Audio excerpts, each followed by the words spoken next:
has introduced Match of the Day Special.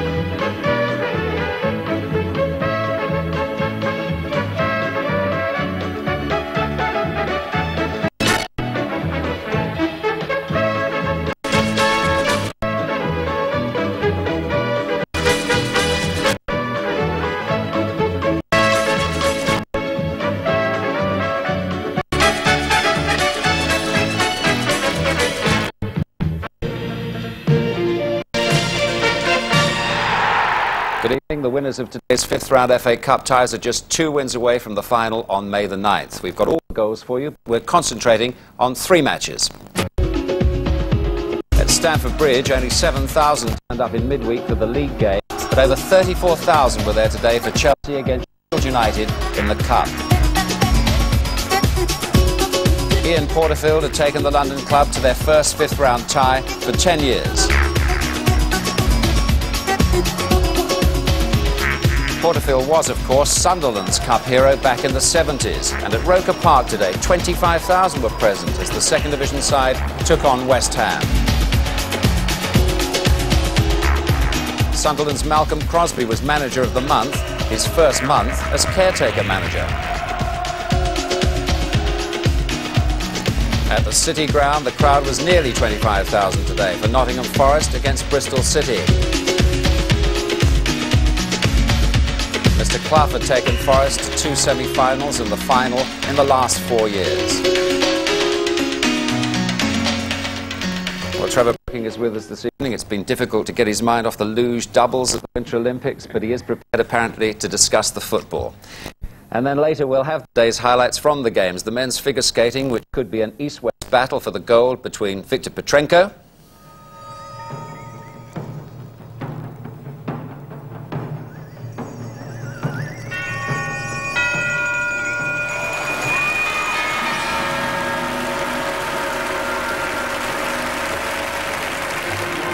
and Kurt Browning.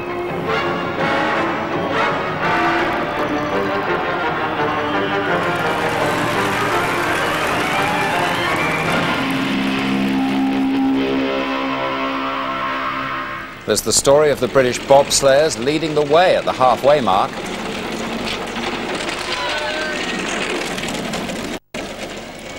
And how the women's downhill was won.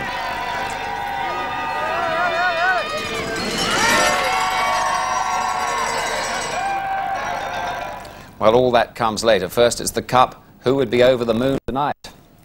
Well, there are only 2 all-First Division ties in this fifth round, and this is one of them. Chelsea against Sheffield United. Dave Bassett's team with 6 wins and a draw from their last 7 matches after another dreadful start to the season. Commentary from John Motson.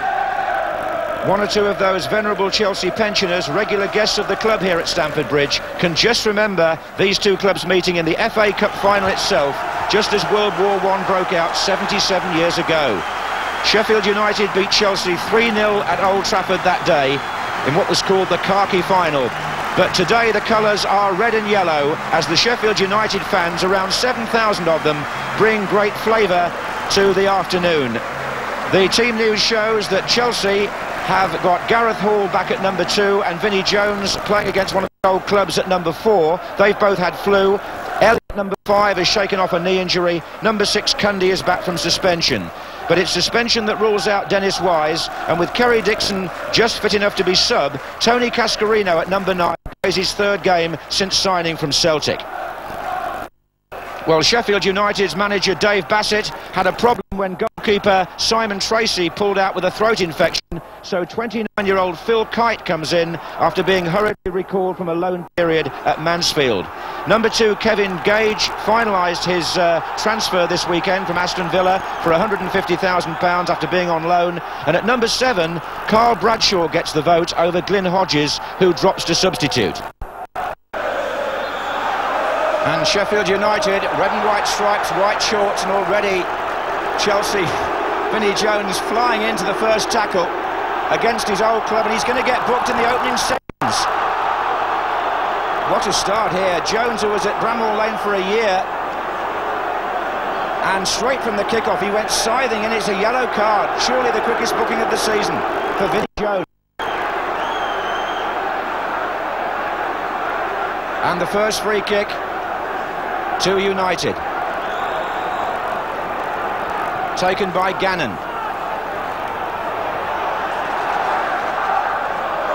Number 7 on the left for Chelsea is Lasso. Well, goodness gracious me, what is going on here? Kevin Gage trying to separate them. John Gannon came hurtling in, and now he's in trouble. This is the explosive start a few people feared with the connections here. Jones started it, Gannon then went almost as wild and gets the yellow card as well. And if that's going to be the way of it, there'll be 1 or 2 who won't be on the pitch at the end. This is Brian Dean. And that was a late challenge by Jason Cundy. Well, one has the feeling the referee is going to be in for a testing afternoon here at Stamford Bridge. Gannon takes the free kick. Elliott for Chelsea. That was Lake's challenge on Stewart, and then Cascarino late. Lake, Dean and Gale lined up on the far side for Sheffield United. Barnes to take the kick. Here comes Hitchcock. Bryson, and Bryson cuts it back across and away by Elliott from Dean. And now there's some scuffling over retrieving the ball. Look at this. Jones is involved again. This time it's number 7. Bradshaw is pushing. The argument was all about sending the ball back for the corner. This is mayhem. And the referee will have to speak to the 2 captains. Keith Burge has had no help from the players at all in the first 5 minutes here. It's disgraceful, really. Gale on the near post. Up goes Gale. Clive Allen hooks it clear. David Barnes.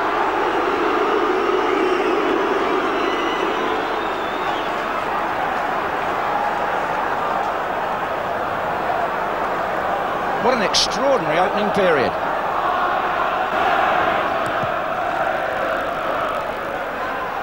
That was Hall. Townsend, Allen. Townsend looks for Lasso. That's Gage. Gale comes across.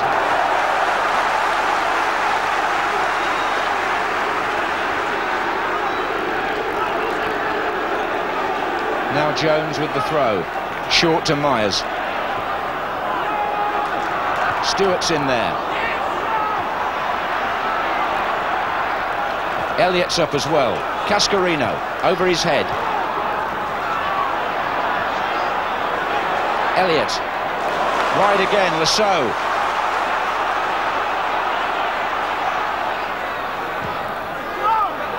It's got support from Myers.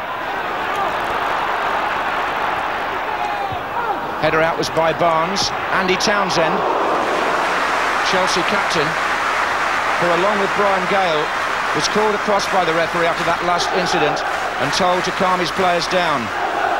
Rising shot by Townsend.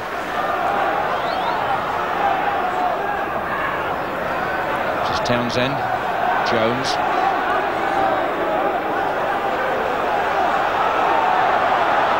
And the same 2 players again. This time Jones finds Lasso. Cascarino makes his way to the far post. That's Townsend's volley!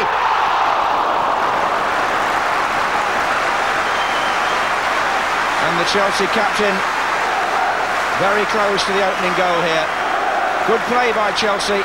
Graham Lasso with a good deep cross. And Townsend met that with a swivel shot. showing all the acrobatics of a continental forward.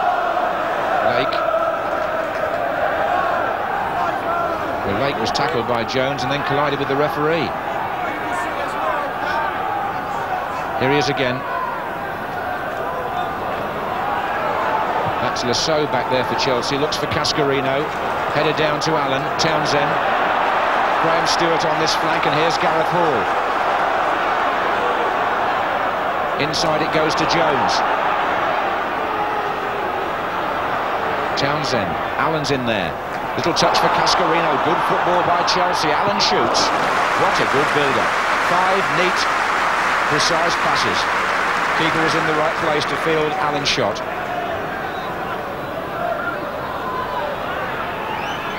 Comfortable for Phil Kite, that.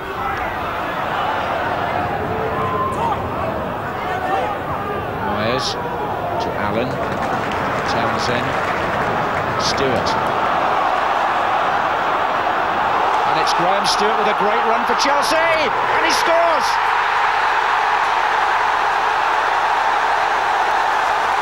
"21-year-old Graham Stewart sends the Chelsea fans into jubilation after 25 minutes of this cup tie, and they've got the goal they deserve. And how well this lad made it.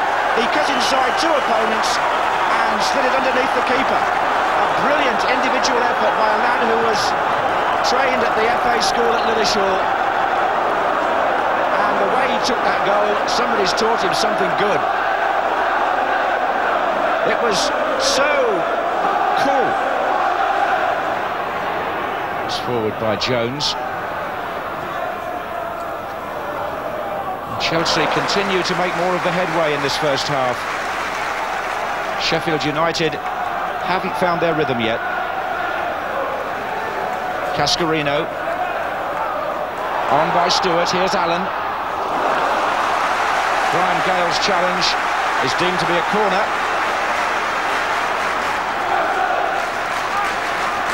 Lasso will take it. Allen goes into the 6-yard box. Jones onto the goal line. And Cascarino an obvious threat here, as is Elliott.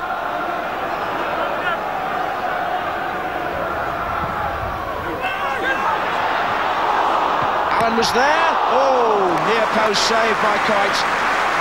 When Clive Allen hangs back like that, away from the other players, it's a goal scorer's instinct, this really. He knows where the position is, where he gets the best chance. Pulling out and bringing a save from Kite. Corner again. And Kite not sure. Elliott's in there, and that's gone wide. I think the keeper must have felt impeded there. There was such a crowd of players on the line, he couldn't get a proper contact on the ball. And the referee spots that Sheffield United are about to make a substitution. Ian Bryson was injured early in the game. He hasn't shaken it off, and Glyn Hodges takes his place.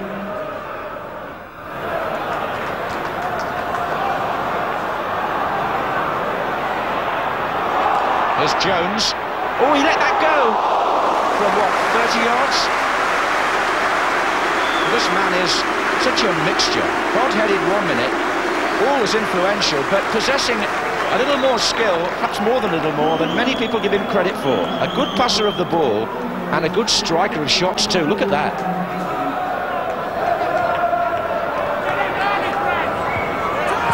And referee Keith Bird blows the half-time whistle. 21-year-old Graham Stewart had an injury-interrupted season. He's had to wait a long time for his first goal, but when it came this afternoon, what a beautifully taken, self-made effort it was. And it gives Chelsea the lead at half-time over a Sheffield United team who up to now have been disappointing. Well, in the second half, are we going to see more of the form that has put Chelsea in a good position, or will we see a semblance of the recent football from Sheffield United that has earned them 6 wins in their last 7 games?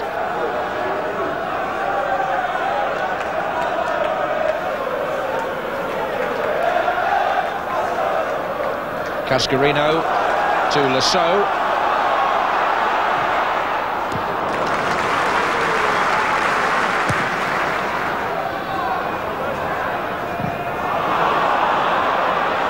It's Lake's header. Bradshaw. Oh, well played by Myers. This lad looks to have considerable talent. He, like Stewart, was at the FA school.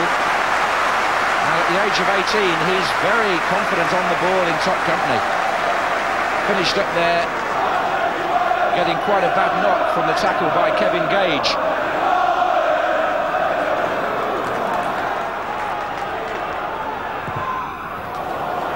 But that won't find Lasso. 10 minutes gone in the second half. And there's going to be a substitution. Vinnie Jones is going off, hobbling a bit.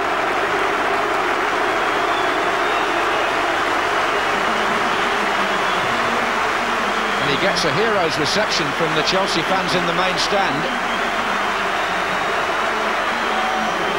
And Kevin Wilson is the player coming on, a forward player, so Chelsea will have to adjust somewhat here.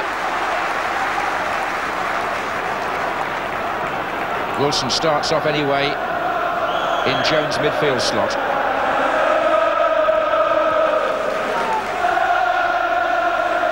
Hodges.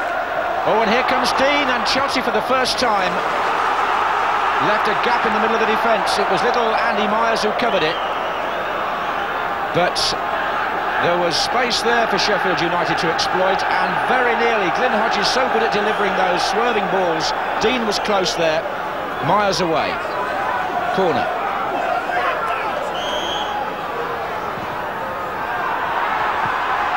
Gale tries to get in. Oh, and a good block, and that's Gage. Side netting.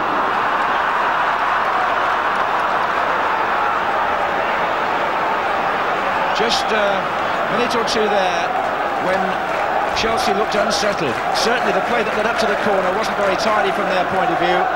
And neither, in a way, was this. It was a hooked clearance by Elliott that gave Whitehouse his chance. And then it was Kevin Gage, the wrong side of the post. Just wonder whether Vinnie Jones' departure will change the... You can see the strapping. Whether it will change the nature of the game in midfield. Perhaps Chelsea will be rather less aggressive without him. Myers, slice clearance. Kevin Wilson needs to win it against Gannon, he didn't, so Dean found Whitehouse. 3 in the centre here for Sheffield United. Came to Bradshaw, then to Gage. Blocked by Lasso, still Gage. Bradshaw's cross, Cundy. Allen, again a good touch by Clive Allen. Some of his play today in the centre of the field has belied what people say about him. This is Lasso, here's Myers. Cascarino tearing in, and so is Stewart. And there's Cascarino and Allen! The flag's up. The flag is up. So it wouldn't have mattered.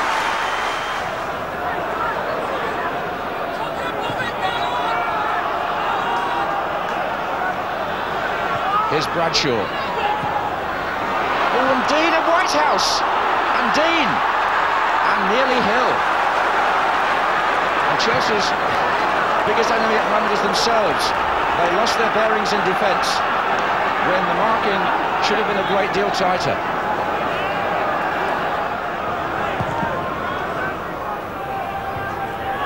Wilson dropped nicely there for the substitute. This is Lasso. Still Lasso. Oh, he's hit the bar. Cracking effort. Graham Lasso, the Channel Islander, doing very nearly what Stewart from the other flank did in the first half. He comes inside, hits it with his left foot, clears the keeper, but not quite the crossbar. Corner to Chelsea. Lasso will take it himself. Wilson in the 6-yard box. Elliott is up from the back.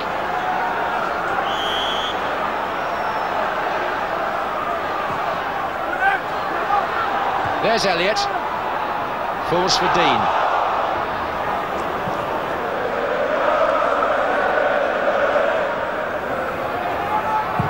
That was Hill's cross, in fact, and Hall can clear for Chelsea. And away in the end by Lasso. Here's Beasley, got his feet mixed up there, and Allen. What an intelligent ball by Clive Allen. And it comes out to Graham Stewart. Chelsea have got 4 others up. Cascarino! Well, he seemed to have got the better of Gale. He seemed to have got on the blind side of the defender there, Tony Cascarino, but he couldn't finish. It was a sweet move again by Chelsea. Here's Graham Stewart in the role of provider now. Beautiful cross, bent away from the keeper. Well, Gale did enough, didn't he, to put him off.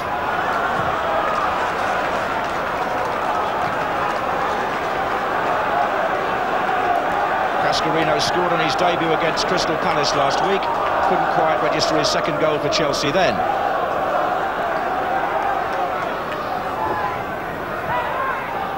This is Jason Cundy.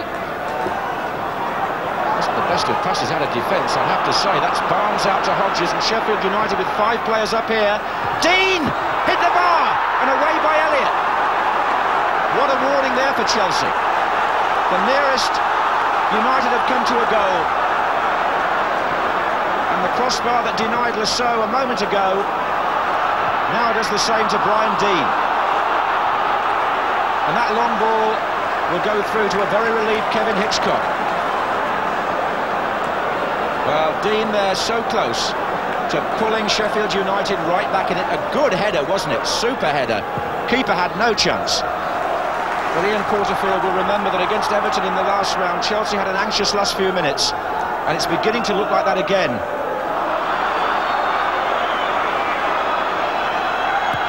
And Chelsea's biggest crowd of the season, 34,447, signal that their club, thanks to Graham Stewart's goal, have reached the 6th round of the FA Cup for the first time in 10 years.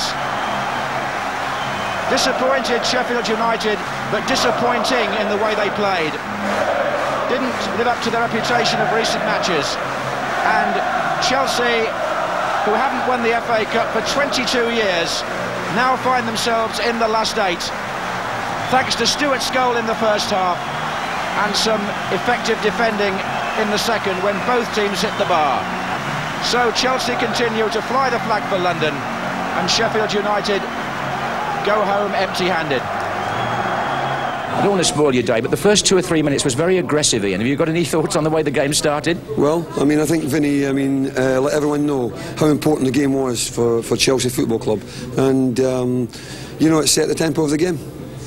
Now, you've scored the winning goal in a cup final, and they're saying here it's 22 years since Chelsea won it. Have you got that Wembley feeling in your bones?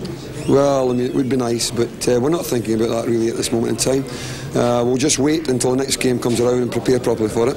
And just hope that this can stimulate our league programme and hopefully climb from 7th position a little bit higher. And you've got that lucky mascot called Bob Stokoe hanging around all the time. Yeah, well, Bob's retired now, and of course he does a little bit of scouting for us. So he's come in all the games, and he's been a good omen, so I'm sure he'll be there at the next game as well. Yeah. Vinnie Jones' booking was timed at 2.5 seconds, which beats his own record. He'd had the fastest before that at 5 seconds when he played for Sheffield United. But it was a bad-tempered start, wasn't it? Well, it was a game that was never going to be for the faint-hearted, quite honestly. But, you know, the first 2 or 3 minutes, I think, from both sides' point of view, are best forgotten, because here you are at the kick-off, and Dane Whitehouse decides to go for route one, and Tony Cascarino, as well as Vinnie Jones, go for it, and right in front of the referee. And I think Keith Bird just decided, you know, to clamp down on it early. But here, John Gannon, still in the first minute, this is, unless Clive Allen had jumped high there, I hate to think of what happened, and that was definitely, at the minimum, a booking.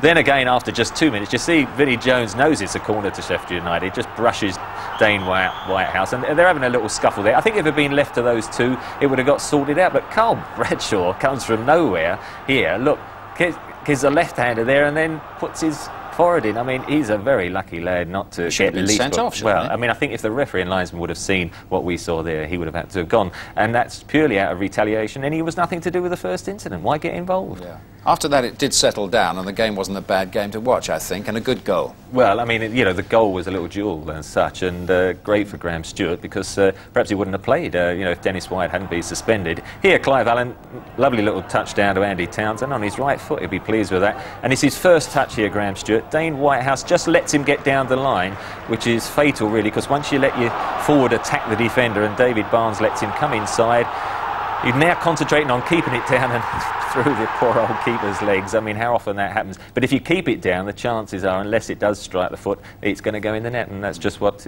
Graham Stewart did. A very good goal for the young lad. Chelsea on a bit of a roll in the Cup. That's right. You know, missed penalty for Everton, the one off the underside of the crossbar. They're beginning to feel it is their season, I think. Thanks, Trev.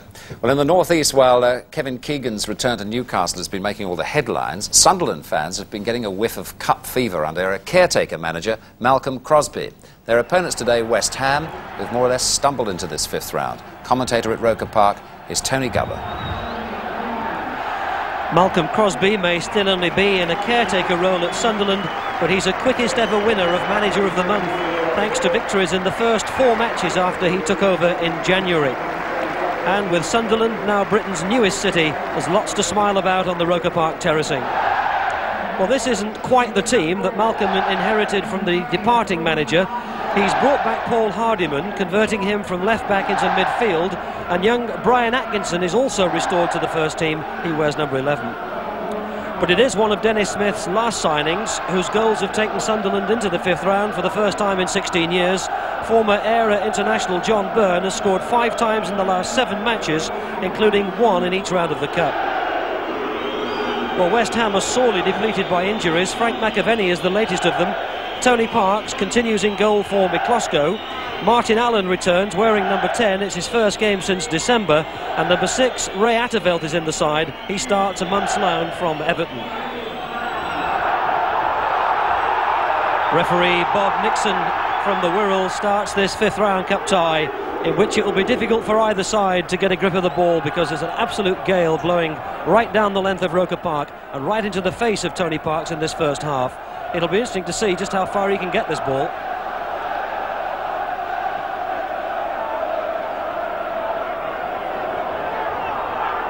These two teams have both won the FA Cup previously as second division sides.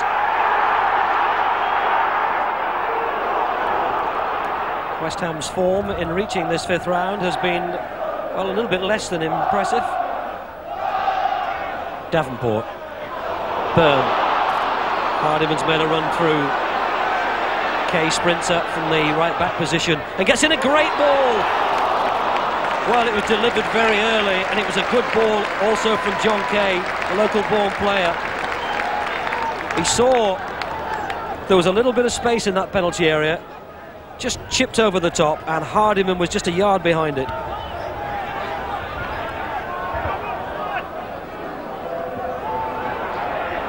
Slater got away from ball. He's on his own.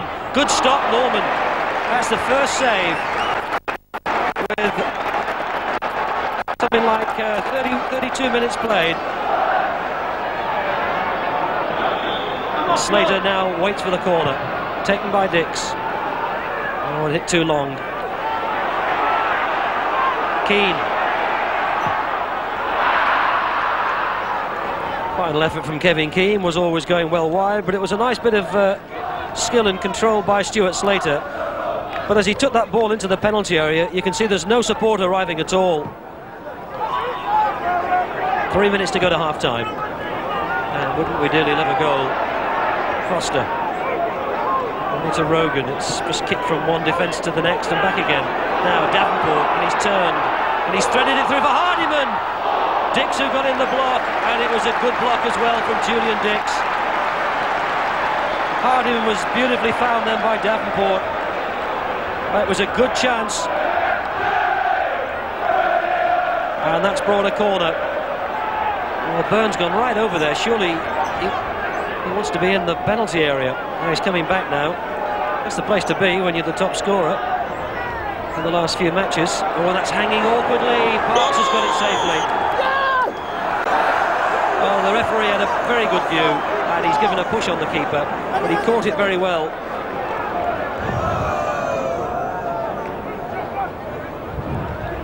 Small got a little back header. That's Slater, who didn't find Brown. Armstrong. To Kay. This is adventurous by Sunderland, and they've lost possession there. It might have been embarrassing, but they didn't. Nicely laid in by Armstrong. Forward to Davenport, whose first touch was good. Hardiman! Oh, Parks again did well to come out and smother. Got a little knock for his trouble, but he's done well since he replaced the injured Miklosko, Tony Parks. In fact, I don't think in the current run that he's enjoying, he's conceded a goal.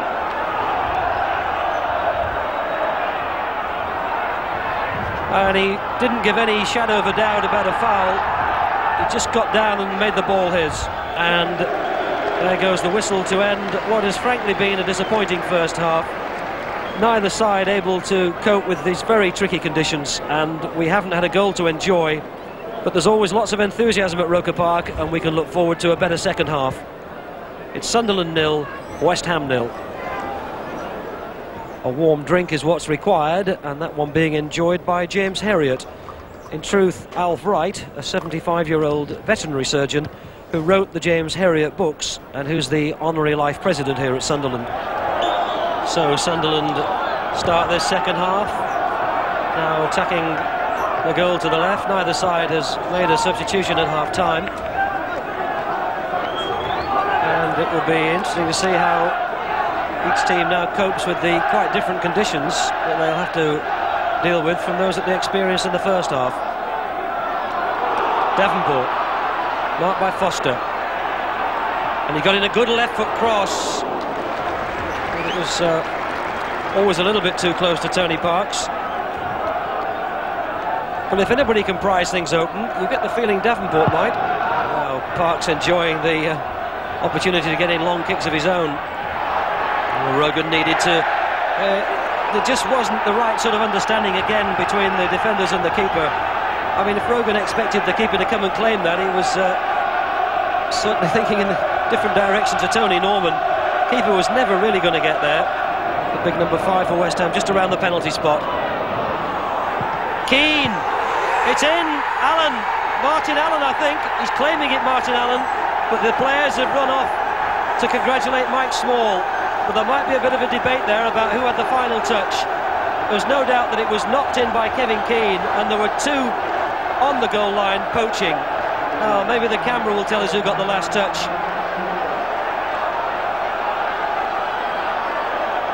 Yes, you'd have to give it to Small, although as he ran away, Martin Allen was trying to claim that it was his in the penalty area, and the rest of the West Ham players ignored him.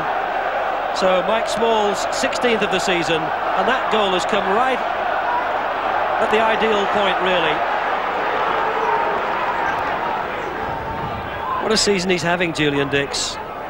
And still only 23, how nice it is to see that he's recovered after that long layoff through injury and can still look forward to a good career. Oh, he did well to let it run there, Slater. Keane, breakers well forward. Rogan's tackle only to Slater, who was then unceremoniously upended by Kevin Ball. In fact, Mr. Nixon, I think, has seen enough of those man-sized tackles from Kevin Ball, who's cautioned, and that could well mean another suspension looming for Kevin Ball. He's already been suspended twice this season, and that will take his points tally over 21. Don't think he complained too much about it. He was at least a yard behind the ball. And West Ham's free kick, which it looks as though Julian Dix will take, trying to chip it over the wall. Breaker got away from him. Dix dispossessed by young Atkinson. Over the top for Armstrong. For Byrne, he's gone out wide. And the block was by Foster. And it's Keane who brings it away. And this game now beginning to open up. Oh, look at the space here for Martin Allen. And that's not a bad ball over the top for Slater to chase. He's got Small in the middle. And Bennett got a foot on it.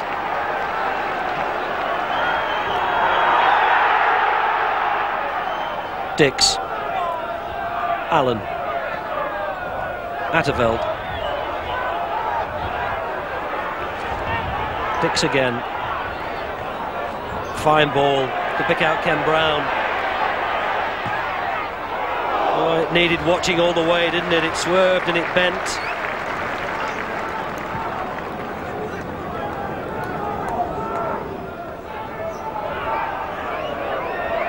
He never really got a good side of goal, but he forced Tony Norman to stay very aware. To Slater. He spotted Keane in space, and Dix has gone on the outside. This is Dix. Oh, it's a good run forward by Julian Dix. And he's appealing for a corner.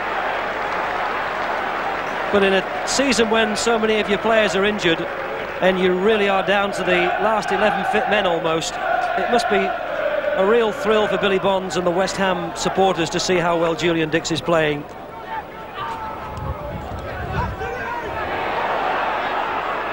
Keane to run at them, goes through them. Rogan for Davenport. We'll get to this. Potts has closed him down. There's nobody to look for in the box. Burns arrived. Oh, it's still in play, and it's in. It's a goal. John Byrne. And having said how well Julian Dix was playing, I think he may be guilty of a very unfortunate rebound just before that went in. That was a terrific break by Sunderland. Now, Byrne gets in here. The header hits Julian Dix, who then loses it. Byrne kept his cool.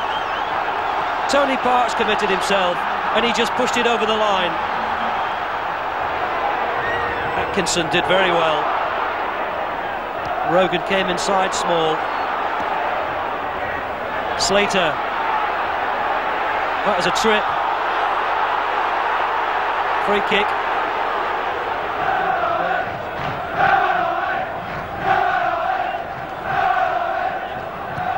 Hit by Atterveld. It was a splendid one-handed save from Tony Norman, but I'm not absolutely certain it would have gone in. From this angle anyway, it looked as though it might have been going just wide of the post, but he had to be certain.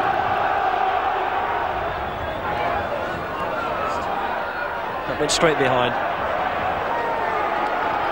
What a fabulous strike that was by Ray Atterveld from the free kick.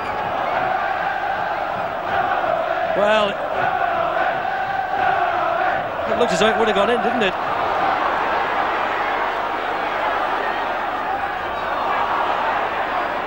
Kotsu finally clears to Slater. Allen. Slater with a little bit of space to pick up speed and run at Rogan. He's got past him. Bennett's come out of the centre of defence. Well, that was good covering. He might have pulled something there.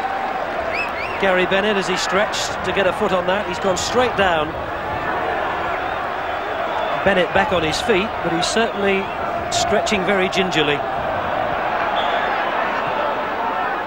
And Rogan's central partner now is Kevin Ball. And Bennett's just wandering about.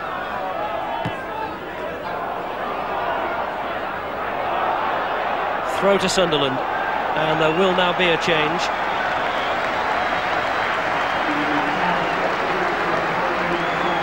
Colin Pascoe, who comes on. He's naturally a midfield player. And Bennett has gone off.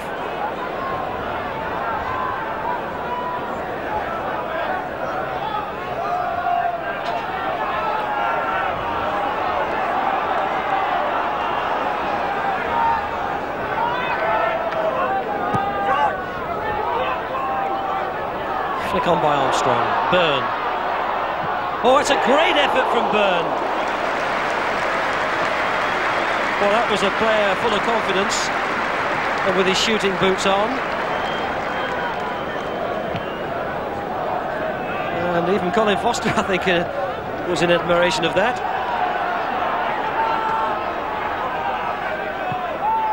Dix. Oh, he does get forward well, doesn't he? Laid out to Slater, but it's covered by Kay. And goes behind for a goal kick. Well, what a fine bit of skill that was to enjoy from John Byrne. He'd had one touch already, and then hit it left foot on the drop. And it forced quite a good save from Tony Parks. Davenport, flick on! Byrne, here he is, he's in the right position! Great stop, Parks! They're appealing what a great stop by Parks, and that's kept West Ham in the cup. You'd have put your money on Byrne. Little back flick here from Peter Davenport. It's absolutely perfect. Look at the sight he's got of the target. It goes a little bit wide, maybe. Parks went the right way, and that's a fine stop. And it's still 1-1.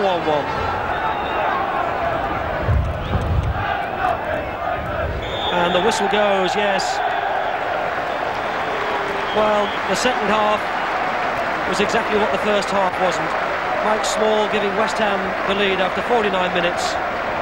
And then John Byrne equalising after 65. And Byrne's so close to getting Sunderland the winner, but for a fine stop from this man, Tony Parks. It's 16 years since Sunderland got as far as the 6th round of the FA Cup. They haven't done it yet, although technically I suppose they have, because their name will be in the hat when the draw for the 6th round is made tomorrow. So too will West Ham, and they'll need a replay to sort it out.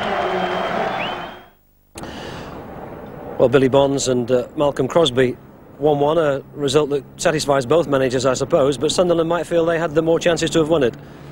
Well, we had a good chance near the end with John Byrne, but fair play, the goalkeeper, he made a very good save. And I think a fair result was a draw. Not a good afternoon for football, though. The wind was terrible, and both sets of players had real difficulty bringing the ball down and getting it under control, didn't they? Yes, the conditions were bad, and you know, fair play to both teams. They did try and get the ball down and play, but it was never going to be easy. Billy? Yeah, we didn't come up here for a classic. We knew it wouldn't be, you know. I mean, you come up here and it's normally very windy and a bit blowy like this, and it was difficult today. But I thought overall it was a typical cup tie. It was a bit arum-scarum at times. Very few chances, probably a couple of chances each, and I think it was about a fair result at the end of the day. West Ham are hanging on in there in this season's FA Cup, aren't they? Yeah, we're battling. We like you say, we didn't play particularly well today. We haven't been playing that great this season, but. Give my lads a lot of credit. They've been battling. They've had to go to some difficult places. Wrexham was never going to be easy, but they keep battling. They keep working at it, and you'll always have a chance when they're doing it. Bad weather for the hairstyles. What do you think? Replays all the way to Wembley then for West Ham? Well, I don't think they'll complain if that's the case. But I mean, both lads were right there. I mean, the wind was awful. I used to hate playing in those sort of conditions, and it makes it a bit of a lottery. And I think in the end, it's fair enough that it goes to a replay, because it'd been a shame for a side in the 5th round to go out in a sort of conditions such as that. John Byrne looked sharp.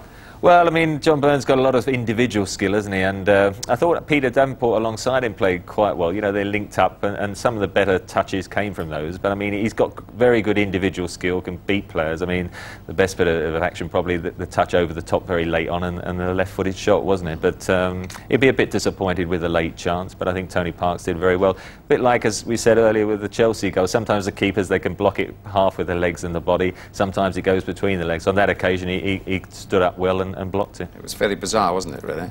Well, that's right. I think, you know, in the end, there were a few chances throughout the game, and probably, you know, the fact that John Byrne's equaliser in the end had that little element of luck, didn't it? You know, the fact that the wind took it away. As you see, Peter Davenport gets in a great cross from the left, and it clears the West Ham defence, and at this stage it looks a comfortable far post header into the net, but it drifts away from him, and he would have headed it back across the goal. Comes off Julian Dick's hands. He doesn't know where it is.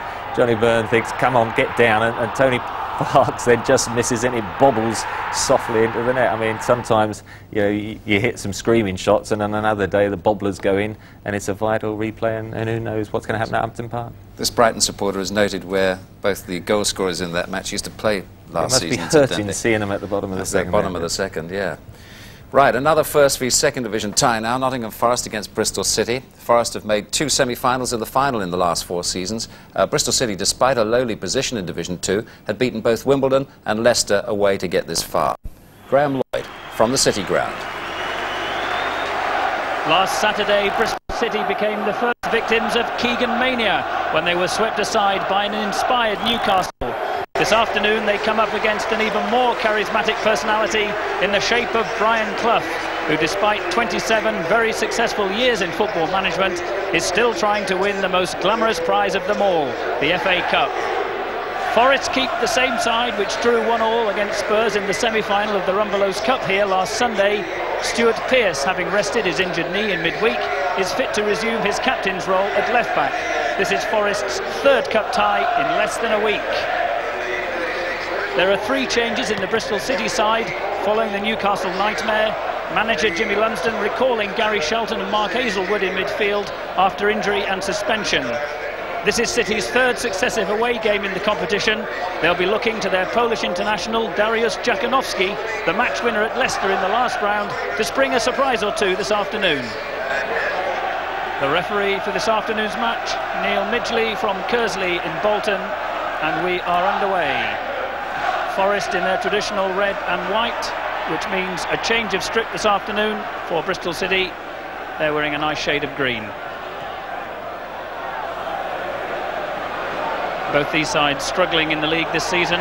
Forest 15th in the first, and Bristol City 18th in the second.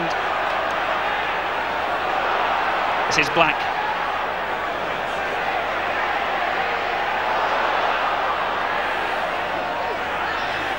Hazelwood.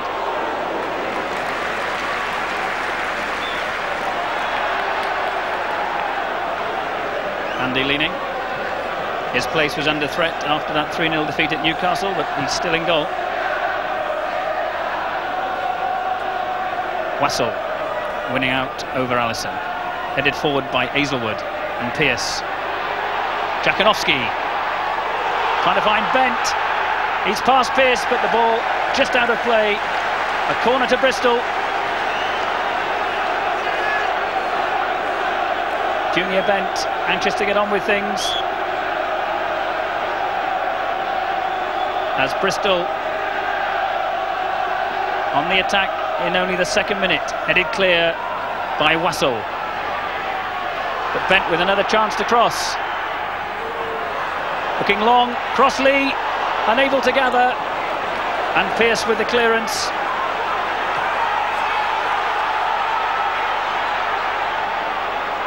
Edwards and Crosby chasing that ball.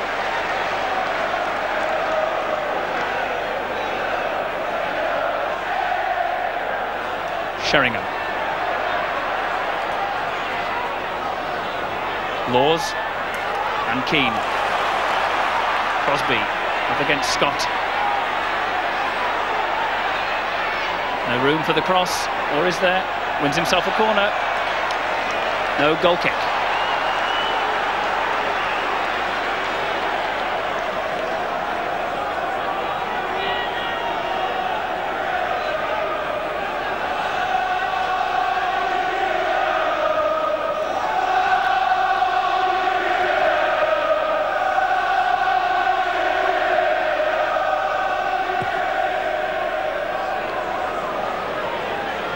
Sheringham to Clough. Lovely turn there by Clough through to Keane. There it is, the first goal. Hits a post. Oh, and in off Llewellyn. Well, what an unlucky goal for poor old Andy Llewellyn. It must go down as an own goal, although Keane will want to claim it. It was the ball from Clough through to Keane, through the goalkeeper, against the post, and Andy Llewellyn, he could do nothing about it. 1-0 to Forest.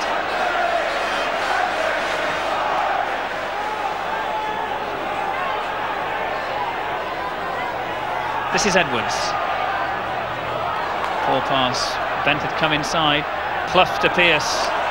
And Llewellyn. Junior Bent, he's past Clough.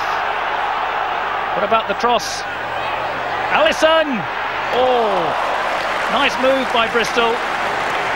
Junior Bent at the heart of most moves this afternoon.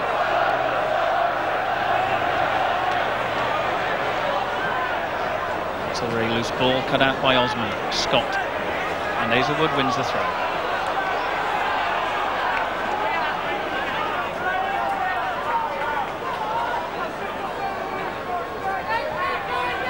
Nottingham Forest, 1 match away from Wembley in 2 other competitions. In the Rumbelows Cup, they've drawn 1-1 with Spurs, and in the ZDS Cup, they've drawn 1-1 with Leicester. But the FA Cup is the big one.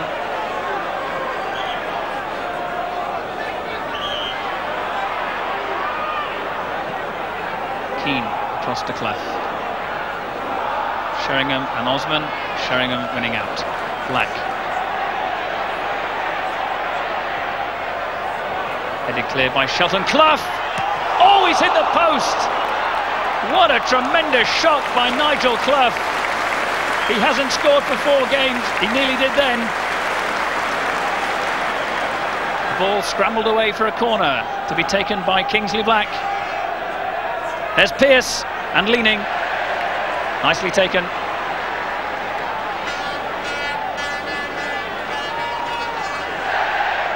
Nigel Clough played at left back in midweek. Allison. And there it is, the half-time whistle. 1-0 the score. The goal, an own goal by this man, Andy Llewellyn, in the 5th minute. Brian Clough will be happy. He's still on course to win the FA Cup for the first time, and his son has been at the heart of most Forest attacks. They've dominated this first half, Nottingham Forest, but the score here at the City Ground, Nottingham Forest 1, Bristol City 0.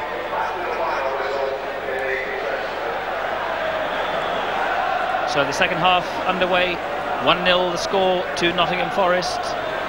It could have been 1 or 2 more. Nigel Clough hitting the post. Forest so quick to the loose ball. Crosby. Gemmell taken down by Shelton, and that looks like the second booking of the afternoon. Gary Shelton, Nottingham boy. His father is in the crowd this afternoon, coming back as captain of this Bristol City side, and unfortunately going into the book.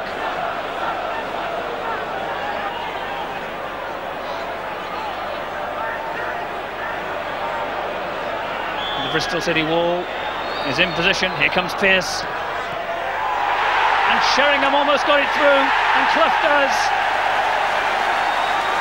2-0 to Forest. A rather scrappy goal. 3 minutes into the second half, and Forest have got the second goal.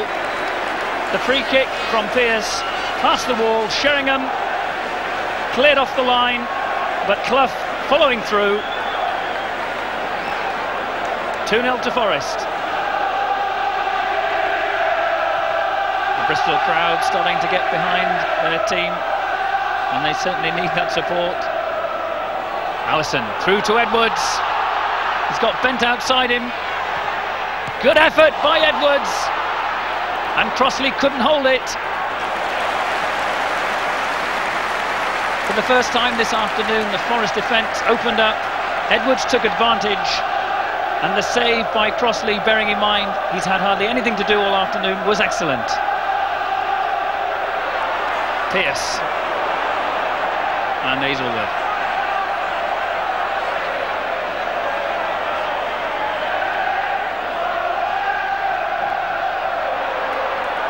Crosby. There goes Sheringham on a run. Sheringham, and great save by Leaning. The move began with Gary Crosby inside to Sheringham, took it well. And the save by Leaning, just with his fingertips.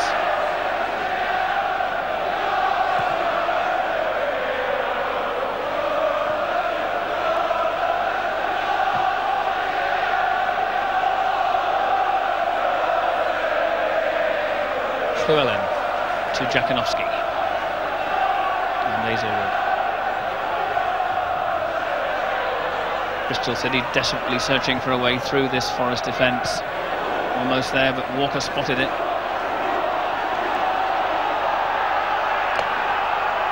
They certainly haven't disgraced themselves this afternoon, Bristol City.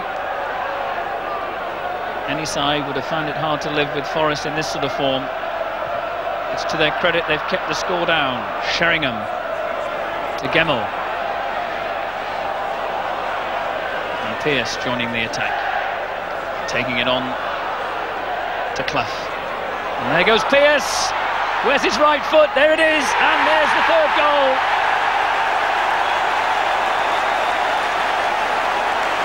Stuart Pearce makes it Forest 3, Bristol City 0, and again, who was involved? Nigel Clough. A lovely little chip. second touch, fast leaning, 3-0 to Forest. Nigel Clough again with that lovely little ball. Pearce's left foot controlled it and the right put it in.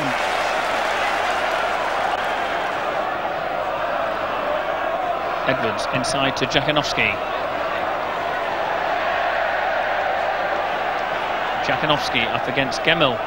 Edwards to Shelton. To Edwards. Jakanowski! Crossley with a fine save at the near post.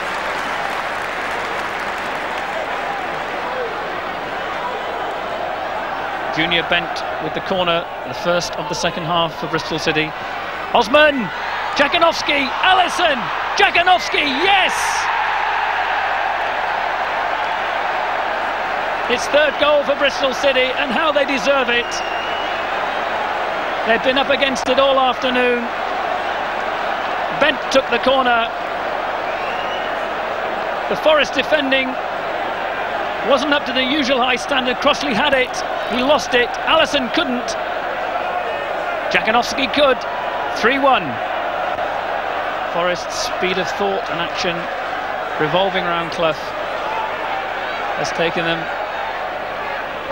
to a 3-1 lead with just over 10 minutes left. Made the first, scored the second, and made the third, Nigel Clough.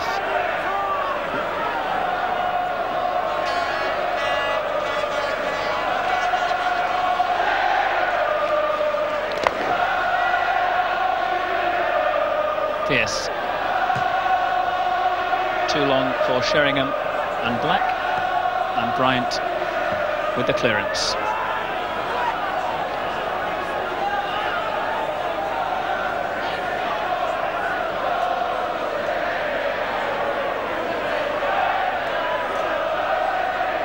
Gemmell, nicely inside to Wassell. Laws. Brian Laws, is this number 4? He's brought down by Allison, a penalty. Wayne Allison.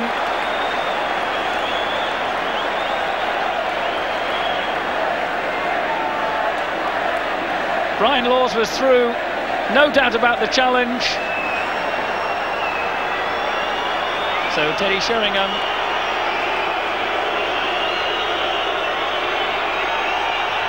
there it is. 4-1 to Forest.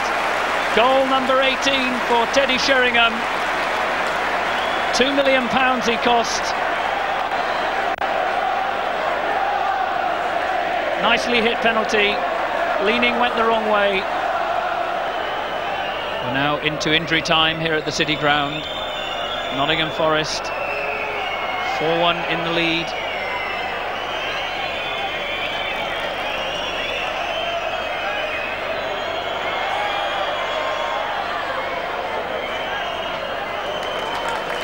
Pearce.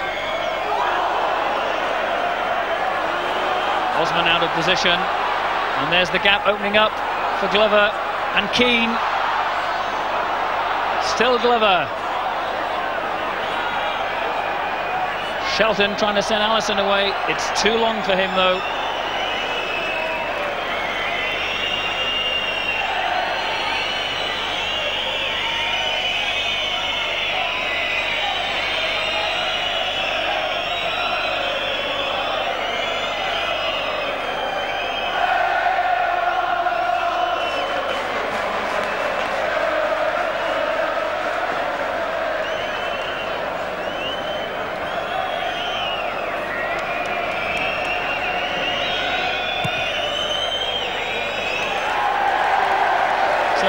The final whistle, a spirited Bristol City performance, but in the end they were completely outclassed by Nottingham Forest. A goal for Stuart Pearce, one of 3 in the second half. Brian Clough's dream of Wembley lives on. A goal by Jakanowski made the final score. Nottingham Forest 4, Bristol City 1. You could go to Wembley 3 times at the moment. Yeah, a lot of people have been telling me that. I like to look back in sort of May or June, you know, and say we were there 3 times, but it's a long way to go yet, and we're quite aware of that. The Forest crowd here are always chanting your name. Do you feel responsibility sometimes? Yeah, because I'm the one who pays them to do so. No, they've got a lot of respect for me, and likewise I've got a lot of respect for them here. So they help you, you know, they help me immensely. You know, when you've got a whole crowd behind you, a whole stadium, especially at home, it's brilliant. It must lift you, and was that something to do with your goal? Yeah, as I say, they're shouting and hollering like as luck happens, I managed to sneak one today, you know, with my right foot as well, so I was well happy. And Wembley on Wednesday for you, perhaps? I'd like to be up for selection anyway. I hope I'm in the starting line-up, all being well. You never know. That's against France, of course. Ray Stubbs putting the questions there. Bristol City looked sharp when we last saw them in the Cup, but they were out of their depth, weren't they, today? In that yeah, I mean, they tried hard, but that was Nottingham Forest at their very best. You know, their movement and passing was excellent, and when they're on song like they are, then you're sometimes relieved to get off the field with just 4-1. Very impressive. And Nigel Clough had an outstanding match, it seemed. Well, he is. I mean, we sometimes criticise, perhaps, you know, the pace, but you know, his speed of thought is brilliant. Teddy Sheringham drawing the defence. He knows instinctively Roy Keane is running into that space, and the weight of the pass was perfect. Bit unlucky here, the fullback Andy Llewellyn, it just bounces off the post and bobbles in. But, you know, the movement of the build-up was excellent. Here again, he doesn't score that many spectacular goals, but I mean, half volley, you couldn't have hit that better, and poor old Andy leaning gets it in his mouth for his trouble, but I mean, he'd probably relieved to see it out the goal. This was, for me, the best goal of the afternoon. Stuart Pearce laying it square. Nigel Clough flights a magnificent pass, because if he has to wait for it a bit or has to go out wide, then the opportunity is lost right in his stride, and Stuart Pearce tucks it in. Quite happy with his Didn't left Pearce right take foot. it down well, though? Yeah, he's so strong. I mean, you think the defender's going to get a tackling, but he just brushes him aside and hits it in with his right foot as he quite pleased. He's got a few goals, hasn't he, for a fullback there? Yeah, and we've got a bit more of Stuart Pearce to look at as well. Yes, well, I mean, Cloughie got in on the scoring act, but what interested me was the build-up to this goal. You see Stuart Pearce is out of picture waiting to take the kick, and Mark Hazelwood has come off the post. He's a bit worried about Teddy Sheringham, and City have decided to put somebody on the post because they know how Pearcey can hit his free kicks. And then Teddy Sheringham, very intelligently, knows he's not offside, stands in front of the keeper, gets a touch, and then poor old Hazelwood can't get it tucked out from under his feet, and it gets like, sort of slid in. But I thought Teddy Sheringham reacted very well. You know, you think, well, I'll cater for Pearce's shooting, stick somebody on the line, and suddenly it goes the other way for you. Nobody will want to draw Forest tomorrow, I would imagine. No, I think they could keep away from them, certainly at their place as well. Right, there were 2 other ties today, and the details come now from Ray Stubbs.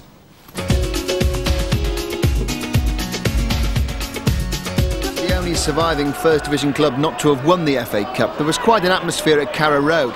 Not that Notts County enjoyed the occasion. Teenager Chris Sutton put Norwich ahead after 19 minutes.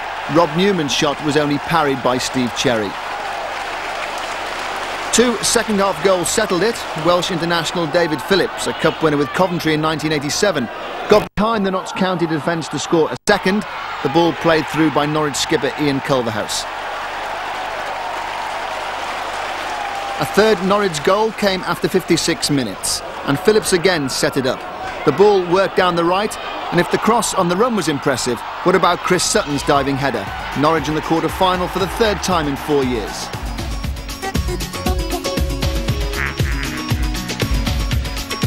An all-second division tie, and Portsmouth must have been looking forward to ringing a few victory bells at Fratton Park. They'd taken the lead on the hour.